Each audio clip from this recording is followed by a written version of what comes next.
Dalil yang menyatakan keutamaan sholat subuh.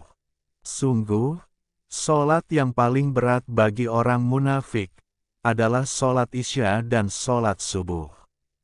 Sekiranya mereka mengetahui apa yang terkandung di dalamnya, mereka pasti mendatangi keduanya, sekalipun dengan merangkak.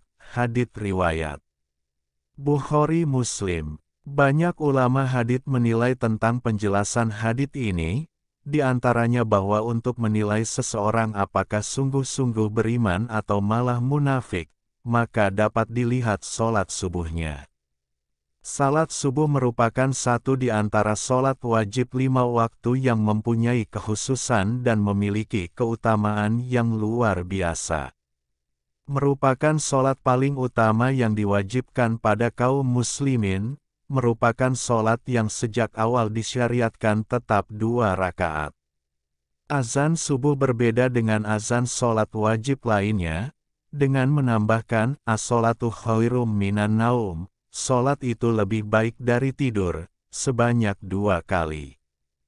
Rasulullah Shallallahu Alaihi Wasallam memberikan doa khusus setelah sholat subuh, yang berbeda dengan sholat lain. Doa ini sebagai tambahan, wirid, penutup sholat. Diriwayatkan oleh Abu Dzar radhiyallahu anhu, bahwa Rasulullah Shallallahu Alaihi Wasallam bersabda, "Siapa mengatakan setelah sholat subuh, sebelum meninggalkan tempat duduknya dan berbicara sedikitpun, La ilaha illallahu wahdahu la syarikalah lahul mulku wa lahul hamdu yuhyi wa yumitu wa huwa ala kulli syai'in qadir," sebanyak 10 kali, maka akan ditulis baginya 10 kebaikan, dihapus 10 kesalahan dan diangkat derajatnya 10 kali lebih tinggi. 1 hari penuh ia terlindungi dari suatu yang tidak disukai, terlindungi dari setan. Tidak ada dosa yang pantas dianggap sebagai dosa, kecuali syirik. Hadis riwayat Tirmizi. Rasulullah Shallallahu Alaihi Wasallam pernah menasehati Muslim bin Harits, "Jika kamu salat subuh, maka bacalah sebelum kamu berbicara, Allahumma ajirni minanar, ya Allah lindungilah aku dari api neraka, sebanyak 7 kali. Maka jika kamu mati hari itu, Allah akan menjauhkanmu dari api neraka." Hadits riwayat Abu Dawud dan Nasai. Rasulullah Shallallahu Alaihi Wasallam selalu menyuruh memendekkan bacaan salat, kecuali sholat subuh. Abu Barzah al-Islami meriwayatkan bahwa Rasulullah Shallallahu Alaihi Wasallam pada salat subuh membaca 60-100 ayat, sampai sebentar lagi matahari terbit. Hadis riwayat Muslim. Rasulullah Shallallahu Alaihi Wasallam mempunyai bacaan khusus sholat subuh di hari Jumat. Abu Hurairah meriwayatkan bahwa Rasulullah Shallallahu Alaihi Wasallam membaca pada rakaat pertama surah As-Sajadah dan rakaat kedua surah Al-Insan. Keistimewaan ini tidak terjadi pada salat wajib lainnya. Salat subuh tidak bisa dikasar dan dijamak. Seperti yang juga kita pahami dari beberapa hadits, pada saat salat subuh inilah pergantian malam dan siang dimulai. Pada saat itu pula malaikat malam dan siang berkumpul dan berganti tugas. Salat berjamaah lebih utama dari salat sendirian sebanyak 27 kali lipat.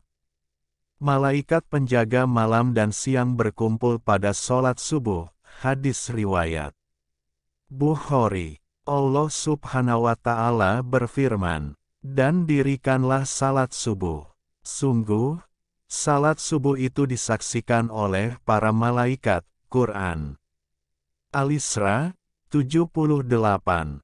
Ada lagi hal utama dalam salat subuh, adalah 2 rakaat salat fajar, salat sunnah sebelum atau qabliyah subuh, yang lebih baik dari dunia dan seisinya. Hadis riwayat Muslim.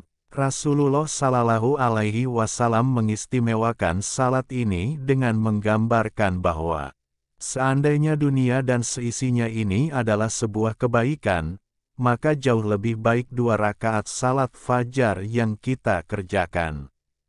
Selain itu pula, salat subuh berjamaah di masjid bisa menjadi penerang pada hari kiamat kelak, seperti yang disabdakan Rasulullah Sallallahu Alaihi Wasallam. Berilah kabar gembira bagi orang-orang yang berjalan di kegelapan menuju masjid untuk mengerjakan salat subuh dengan cahaya yang terang benderang pertolongan pada hari kiamat. Hadis riwayat Abu Dawud, Tirmizi dan Ibn Majah. Amarah bin Ruwaibah berkata, aku telah mendengar Rasulullah Sallallahu Alaihi Wasallam bersabda, tidak akan pernah masuk neraka orang yang menjalankan salat sebelum terbitnya matahari dan sebelum tenggelamnya, yaitu salat fajar dan asar. Hadis riwayat Muslim. Kita memiliki banyak waktu luang di waktu asyar dan badan yang segar di waktu subuh. Bagaimana kita bisa melalaikan kedua salat wajib tersebut padahal nikmat kesehatan sudah Allah berikan sebesar-besarnya kepada kita. Dari semua pengetahuan kita tentang keutamaan sholat subuh berjamaah di masjid ini, kesombongan apalagi pada diri kita yang akan menghalangi untuk menjalankannya.